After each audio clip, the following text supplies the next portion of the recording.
Welcome to QHSE Talks. Let me start with a simple question. If your facility has cameras, fences, access badges, and warning signs, does that automatically mean it's secure? Or does it simply create the appearance of security? Because many organizations invest heavily in visible controls, yet still leave critical gaps in access management, emergency preparedness, and threat response. And those gaps often only become visible when something goes wrong. For years, safety and security were treated as separate disciplines. Safety professionals focused on preventing injuries, managing hazards, and ensuring compliance. Security was seen as guards at the gate, locked doors, or surveillance systems. But today, that boundary is disappearing. The modern risk landscape includes not only accidental hazards, but also intentional threats, workplace violence, unauthorized access, insider risks, intellectual property protection, and incidents that can escalate rapidly into emergencies. And this shift is not just theoretical. It's embedded directly in the CSP examination blueprint. The Certified Safety Professional Framework now recognizes emergency management and security as core competencies within Domain 4. This means the role of the safety professional has expanded significantly. It's no longer enough to simply prevent accidents. Professionals must understand risk-based security strategies, layered protection systems, and how physical security integrates into overall safety management. So when we talk about site security today, we're not talking about fences and cameras alone. We're talking about an integrated system, one that protects people, controls access, secures assets, manages information, and prepares organizations to respond effectively when security threats become real operational challenges. And this is exactly where the source material begins, highlighting how the modern safety professional's role has evolved. The source material makes this point right out of the gate. Yeah. The modern safety professional's role has expanded significantly. It's not just safety anymore. It's safety, industrial hygiene, environmental management, and now, crucially, site security. It's all under one umbrella. It has to be. I mean, if you look at the CSP examination blueprint, that's the Certified Safety Professional Exam Domain 4, specifically covers emergency management and security. It's a core competency now. So you can't just be good at preventing accidents anymore. You have to be good at preventing, attacks, theft, and intruders too. Precisely. The source asserts that the need for physical security and employee protection is becoming more evident every single day. And we aren't just talking about, hiring a guy to sit in a booth at the entrance. No, not at all. We are talking about a comprehensive, integrated system to protect people, data, and infrastructure. Okay, let's unpack this, because I think for a lot of people, and I'll include myself here, security just means locking the front door when you leave, but the text suggests it's way more complex. It is. The text explicitly states that security duties have been added to their positions over the years. It's a convergence. A convergence. Think about it this way. You can have the best fire suppression system in the world, the best PPE, the best training. But if an unauthorized person walks onto your site and sabotages a machine or steals hazardous material, is your workplace safe? No, definitely not. It's incredibly unsafe. Then you have a safety problem. That's why the two fields are merging. You cannot have a safe workplace if it is not a secure workplace. They are fundamentally linked. That makes perfect sense when you put it like that. So, okay, if we're the safety pro and our boss suddenly tells us, hey, you're in charge of security now, where do we even begin? That sounds overwhelming. It can be. But the source gives us a starting point. It talks about a site security plan. The plan, the foundation. Right. This is the absolute foundation. And here's the key. You cannot secure what you do not understand. The source emphasizes that a site security plan must be grounded in site information. What does that mean practically? Site information sounds a little vague, like something I'd find on the company website. It goes much, much deeper than that. It means you need the specifics of the facility itself. You need blueprints. You need layouts. The actual architectural drawing. Yes. You need to know where the perimeter is, where every single door is, where the windows are, where the valuable assets are kept, where's the server room, where's the chemical storage. It sounds basic, but you'd be surprised how many security plans are generic. Just a template they downloaded. Exactly. They take a template and try to force it onto a unique facility. Chapter 32 says, No, you have to start with specific details about this facility. So, for example, knowing that the back door by the loading dock doesn't actually latch properly unless you slam it. That is the perfect example. That's critical site information. Or knowing that the chemical storage room shares a wall with a public street. Or understanding the neighborhood demographics. Is this a high crime area? Are there environmental factors like a nearby river that could facilitate an approach by water? Wow. Okay. Those are specific site details that define your risk. And once you have that information, that deep understanding of your own site, the next layer is management policy. Ah, the dreaded policy word. Why is this emphasized so heavily right at the top? Because security is inconvenient, let's be honest. It is, yeah. Swiping a badge every time you go through a door is annoying. Yeah. Waiting for a gate to open is annoying. Having your bag checked is annoying. Very true. I get impatient just waiting for the card reader to beep. Right. So without top-down management commitment, people will find workarounds. It's human nature. They will prop doors open. They will bypass checks. They'll tailgate. So the policy has to come from the top. It has to. The text is clear. Security cannot be ad hoc. It requires management commitment, just like safety protocols. If the CEO or the plant manager doesn't buy into the security plan, nobody else will. If management props that back door open because it's hot outside, they've just invalidated the entire security posture with one action. So it's a culture thing, just like safety culture. It's not just a rule book. It is the bedrock of the entire system.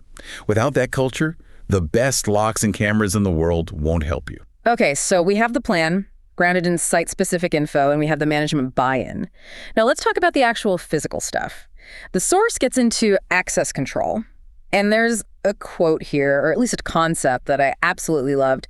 It's about signs. Ah, yes, the sign fallacy. The sign fallacy, that's it. The source basically says, and I'm paraphrasing a bit, that if your security strategy relies on a sign that says all visitors must report to the front office, you don't have security. It's a harsh truth, but it's a necessary one. The text warns that if a facility has no physical access controls and relies just on passive measures like signage, it is extremely susceptible to unauthorized infiltration. Because a sign relies on the visitor being honest. Exactly. And a security plan is not designed for the honest visitor. It's designed for the person who isn't honest. Right. A criminal, a saboteur, or even just a disgruntled former employee isn't going to look at a sign that says do not enter and say, oh, well, shucks, guess I better turn around. It's like putting a please keep out sign on an open bank vault. It's polite, but it's not protection. Pretty much. Yeah. So the source pivots from that fallacy to the real solution, controlling the flow. This is your first line of defense. And it breaks it down into two main buckets: Which are? employee control and visitor control. Okay, let's start with employees. We know who they are, they're on the payroll, so why do we need to control their access? Because of a core security principle. The principle of least privilege. Least privilege. Just because someone works for the company doesn't mean they need access to every square inch of the facility, 247. Okay, that makes sense. Does the marketing intern need access to the hazardous chemical storage lab at 3 a.m.? No, probably not. And frankly, they probably shouldn't be there for their own safety, let alone security. Correct. Then their badge shouldn't open that door, especially not at that time. Employee control is about badging, shifts, and restricted areas. It ensures that only the right people are in the right places at the right times. And it creates a record. It also helps with accountability, a huge part of it. If something goes missing from the server room, you can pull the electronic logs and see exactly who swiped in and when. It narrows your investigation from 1,000 employees down to maybe 2 or 3. Right. And then there are visitors. Visitors are a whole different animal. They are a known unknown, if you will. The source highlights that visitors require escorting, logging, and identification. So you need to know who they are, why they're there, and who is responsible for them. Absolutely. And when they leave, a visitor log isn't just bureaucracy. In an emergency, like a fire, you need that log to know if you have any non-employees to account for at the muster point. I've been to places where they give you a little sticky badge that says visitor, and it falls off in 10 minutes. And then you're just wandering around looking for a bathroom. And that is a huge security failure. In a high-security site, Yeah. and remember, many safety professionals work in industrial, chemical, or manufacturing sites. Yeah. A lost visitor is a major liability, It could get hurt. which is a safety issue, Or they could mess something up. which is a security issue. And often, that escort policy is the first thing to break down in a weak culture. People get lazy. They say, oh, just go down the hall, third door on the left. And suddenly that visitor is wandering unescorted through the production floor. Exactly. And, it isn't just about people. The source highlights material security and equipment and facility protection. Right, because an intruder might not be there to hurt someone. They might be there to take something. Or to break something. This feels like it ties into the economic side of things. We got talking about theft, obviously. If someone steals a generator or a pallet of raw materials, that's a direct financial loss. But the source also alludes to sabotage. Sabotage seems like such a movie plot term. Does that really happen? In industrial settings? Absolutely. Think about a disgruntled employee who knows a machine's vulnerabilities. If they tamper with a piece of equipment, and then another worker turns it on and gets seriously injured. That security breach just became a catastrophic safety incident? Precisely.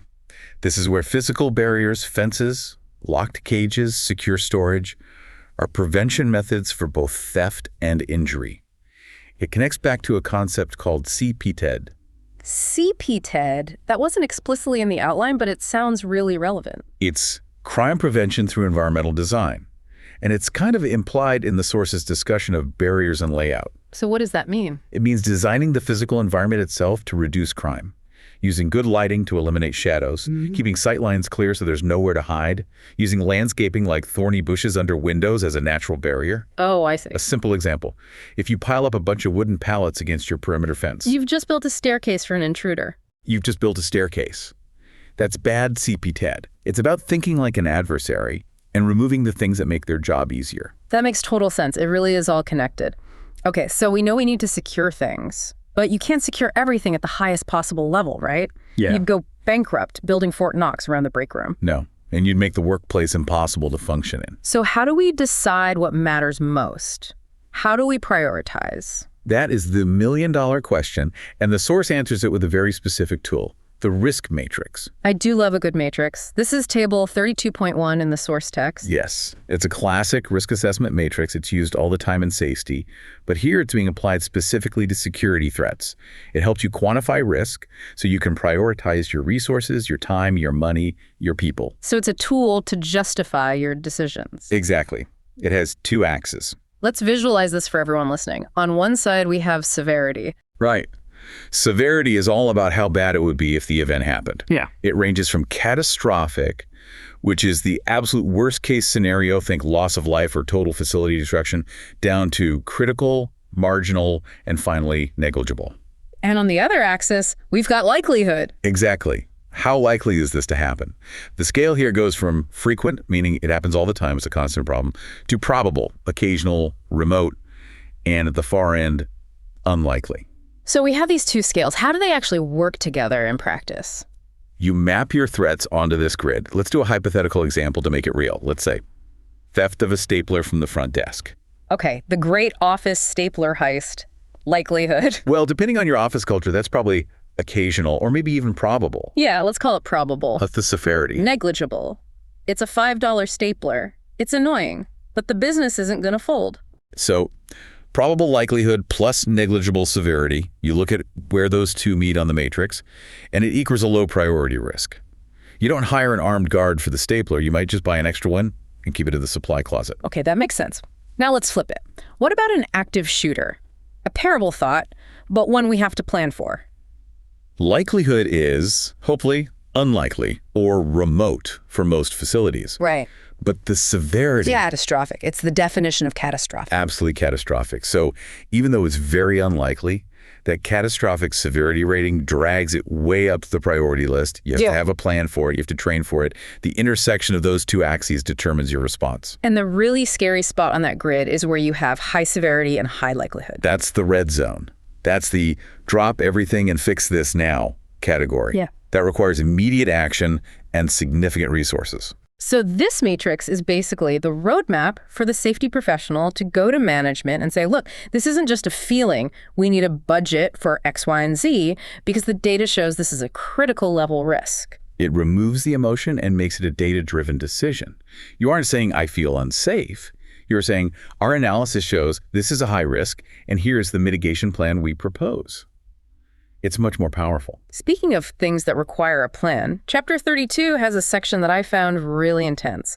It outlines a core list of emergency response scenarios. And it's not just in case of fire, break glass. No, it's far more comprehensive. Right. The text outlines a specific list of emergencies the site security plan must address. It's basically a checklist of nightmares. A checklist of nightmares. Let's walk through them. First up, the classic. Fire emergencies. This is that perfect intersection we talked about earlier. Traditional safety handles fire prevention, storing flammables correctly, having extinguishers, doing inspections. But security handles the event management. First, arson is a security threat, not a safety failure in the traditional sense. But more importantly, evacuation management, making sure people don't re-enter the building, securing the perimeter so looters don't come in during the chaos. That's the security function. Wait, looting during a fire? Is that a real concern? It absolutely happens. When the doors are flung open and everyone runs out, the facility is completely vulnerable. Security has to maintain that perimeter even while the building is being evacuated and the fire department is working. Wow. Okay, next on the list, medical emergencies. And you might wonder, why is this a security issue? It seems like a first aid or HR issue. Yeah, that was my first thought. Well, imagine a massive industrial complex, acres and acres of land. An ambulance needs to get to a specific building, a specific room right now. Who guides them? Security at the front gate. Right. If security doesn't know the layout or if the gates are locked and nobody has the key, that delay costs lives. They are the first point of contact for all emergency services. And I suppose crowd control, too. A huge part of it. If someone has a heart attack on the factory floor, you don't want 50 people standing around filming it on their phones. Security manages the scene to protect the victim's privacy and allow the EMTs to work unimpeded. That's a really good point. Okay, this next one was interesting to me because the protocol is so different. Bomb threats. This is a critical distinction the source makes. With a fire, what do? What's the one thing you do? You get out immediately. Pull the alarm, evacuate, don't pass go. Right. But with a bomb threat, the source warns that protocols are often very different. You often do not sound the general alarm and evacuate immediately. Why not? That seems completely counterintuitive. My instinct is to run. Because you don't know where the device is. Think about it. If you sound the fire alarm, where do people go? They evacuate via the standard fire routes to the muster point. Exactly. What if the bomber, knowing this, placed the device in the primary evacuation stairwell or at the muster point where everyone gathers outside? Oh, wow. So you could be marching people directly toward the hazard. That is the fear. You could be concentrating your personnel in the kill zone. So bomb threat protocols often involve a search and assessment phase before any movement, or a shelter-in-place order until a safe evacuation route is confirmed and cleared. So you need to verify the threat before you react. It requires a completely different mindset than a fire drill. You need to think, search, and then act, not just act. That is terrifying but crucial to know. Yeah. Moving on. Inclement weather and natural disasters. This is all about infrastructure integrity. A security plan is only as good as the barriers that support it. If a hurricane or a tornado tears down your perimeter fence, your security is compromised. You're wide open. Completely. The plan needs to address how you reestablish security when the physical barriers are damaged or destroyed. Do you bring in temporary fencing? Do you post guards? And closely related to that, something that can happen even without a storm. Power outages. This is a huge, huge vulnerability in the modern world. We rely so much on electronic access control now. Maglocks, badge readers, security cameras, alarms. They all run on electricity, so what happens when the lights go out? Well, by fire code, most magnetic locks on exit doors are what's called fail-safe. Fail-safe. Okay, explain that term for us. Fail-safe means that if the power is cut, the lock defaults to the safe state. For a door that people need to exit through in a fire, safe means unlocked. So people can get out. Yes, which is great for life safety. It's required by code, but it's terrible for security. It means if the power is cut, every one of those doors might pop open. The magnet de-energizes and the lock releases. So a sophisticated intruder could just cut the main power line to bypass all the electronic locks. Theoretically, yes. Or a simple storm could knock out the power, and now your secure facility is effectively unlocked. The site security plan must address security continuity during a power loss. Do you have battery backups on the panels? For how long? Do you deploy physical guards to the key doors? You need a plan for when the electrons stop flowing. I had never thought about that. The safety feature, failsafe, actually creates a security hole. It's a classic trade-off. There are also fail-secure locks, like mini electric strikes, which stay locked when power is cut. But you can't use those on certain emergency exits without specific override hardware. It gets technical fast, but the safety pro needs to know which doors do what when the lights go out. The last one on this standard list is chemical spills. Right. And again, this connects back to the environmental management part of the QHSE role. If there's a spill, the safety team is trying to contain it. The security team's job is to secure the perimeter. To keep people out of the hot zone. Exactly. To prevent public exposure. If a toxic cloud is drifting across the property line, security has to interface with local police to shut down roads or help evacuate neighbors. They become the boundary between the internal hazard and the public. So that covers the environmental and accidental stuff. But segment 5 of our outline covers the darker side of Chapter 32, human threats. Yes, this is where the manual gets very serious and very real for a lot of workplaces. We're talking about workplace violence prevention. The text emphasizes that this is a major component of modern site security. It's not just something HR deals with after the fact. No, it's a proactive security function. And it's important to realize that workplace violence isn't usually random. It's often predictable and therefore preventable. It often stems from disgruntled employees, terminations gone wrong, or domestic issues spilling into the workplace. Domestic issues, how does that become a site security problem? A significant percentage of workplace violence incidents, especially against female employees, involve an estranged partner or ex-spouse coming to the victim's place of work. Because the abuser knows where they'll be. The abuser knows where the victim will be from 9 to 5. It's a predictable location.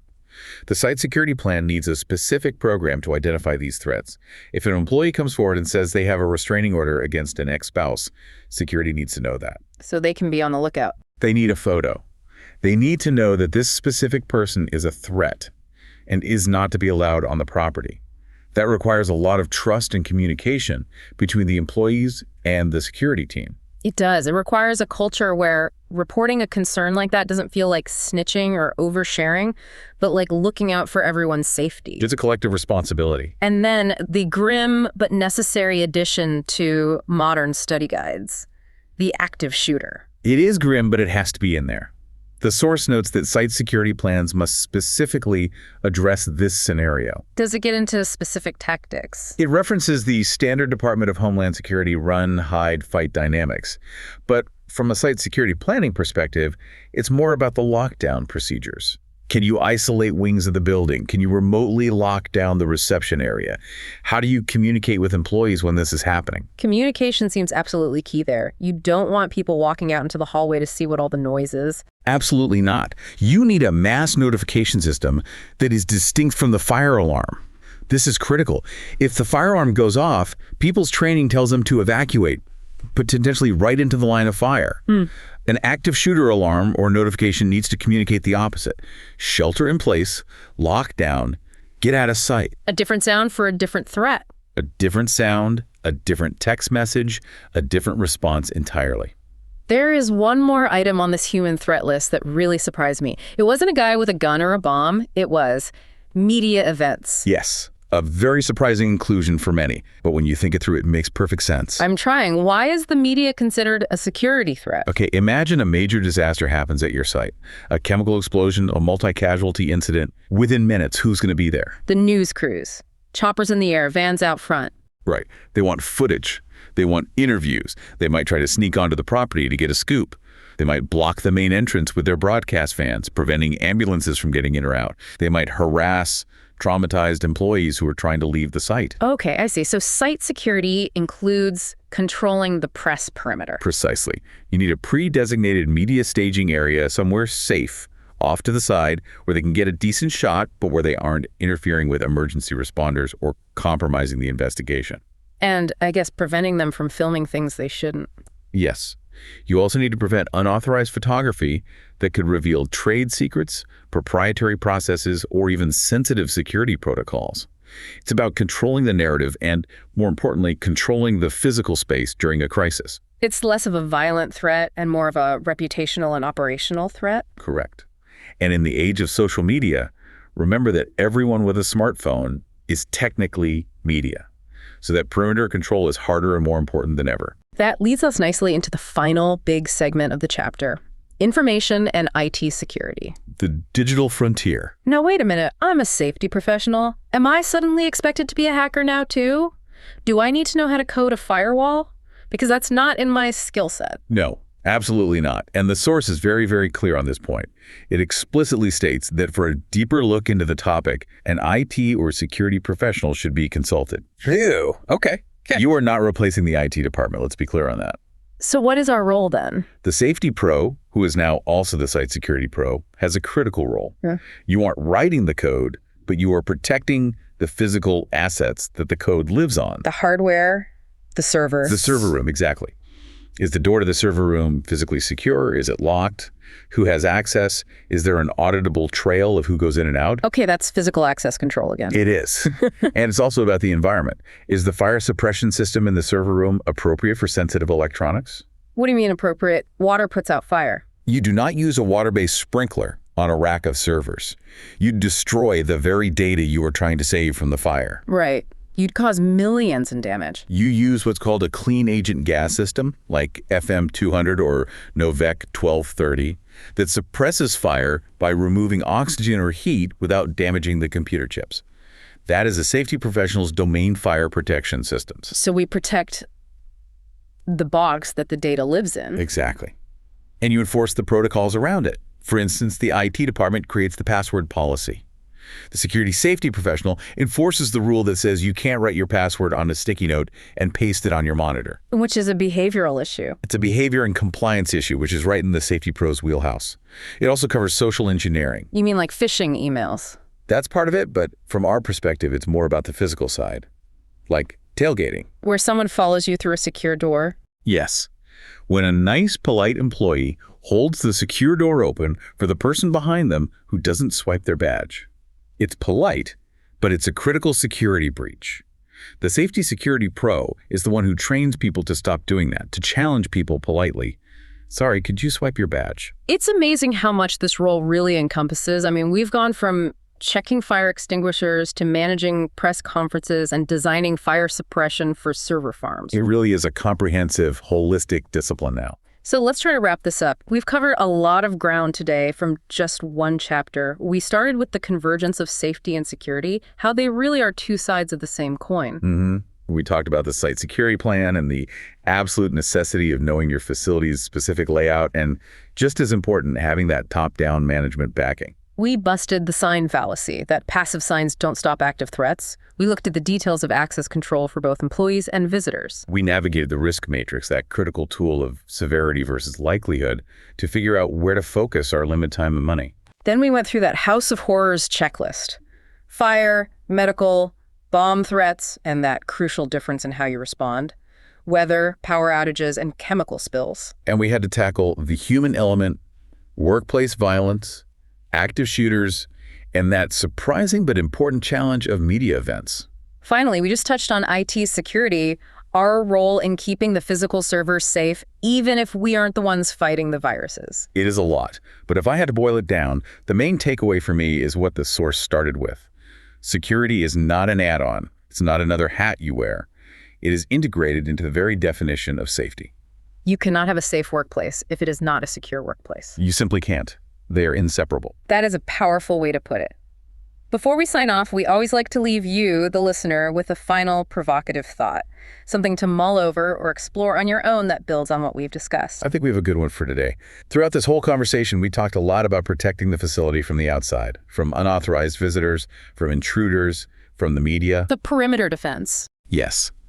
But if you look at the sections on workplace violence, sabotage, and material theft, the question we want to leave you with is this.